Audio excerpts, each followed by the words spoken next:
Mon nom, c'est Philippe Soriol. Je suis enseignant en adaptation scolaire à l'École Dumais auprès d'une clientèle TED, troubles envahissants du développement. Comment la DST, l'équipe de la DST, t'a aidé dans la production, la réalisation de ce projet-là? Les étapes un peu par lesquelles tu as passé pour arriver à produire ces animations-là? Moi, j'ai vu dans le colloque de l'ACOPS, à la base, un atelier qui parlait d'animation. C'était fait avec une QuickCam, puis il nous montrait la possibilité d'animer des objets qui ne le sont pas. Alors, à partir de là, quand je suis revenu du colloque, je suis revenu en me disant « je vais faire des films d'animation », mais j'avais aucune idée comment. Une QuickCam, j'en avais pas. Le logiciel qui était utilisé là me satisfaisait pas. Moi, j'avais envie de faire un film où on pouvait vraiment... Mon but, c'était de faire une situation d'écriture complexe avec les élèves qui aboutirait sur un film d'animation. Alors, j'étais plus sur la pédagogie, sur la situation d'écriture, avec le bonbon que les TIC nous amènent par la suite. C'était le départ là, que je voulais. J'ai lancé des perches, en fait, sur je veux faire de l'animation, je ne sais pas comment, est-ce qu'il y a des logiciels qui sont à ma disposition? Alors, mon conseiller pédagogique a fait des recherches et puis on a communiqué pendant un petit bout de temps où il m'envoyait des exemples de logiciels qui pourraient faire l'affaire, où on pouvait utiliser un appareil photo, une série de photos à partir d'un appareil au lieu de la QuickCam et qu'on pouvait convertir en format vidéo.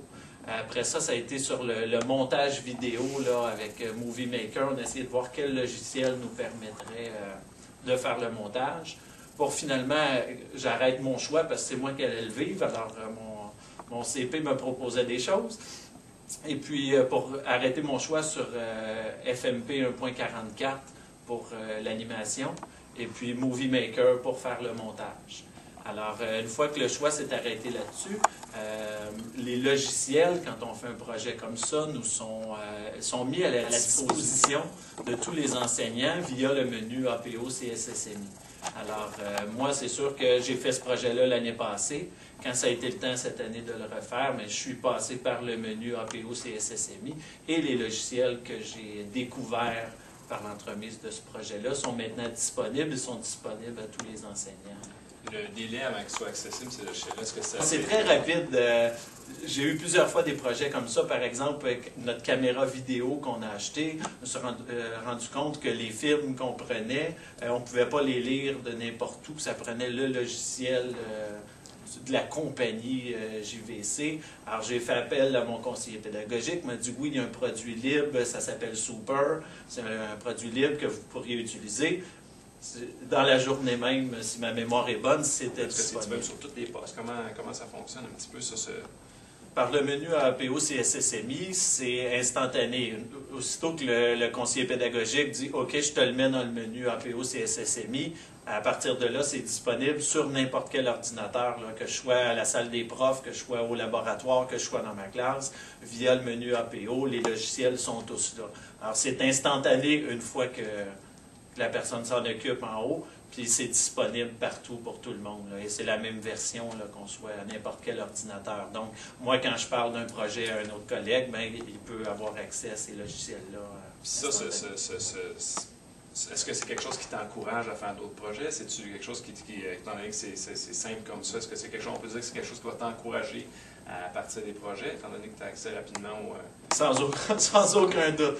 Donc, je ne suis pas vieux, ça fait un peu plus que 10 ans que je suis dans les écoles et la technologie du libre est assez nouvelle et cette configuration-là, c'est merveilleux. Ça fait qu'on n'a plus à payer premièrement parce qu'on a beaucoup de logiciels libres qui sont disponibles et pour bien des fonctions différentes.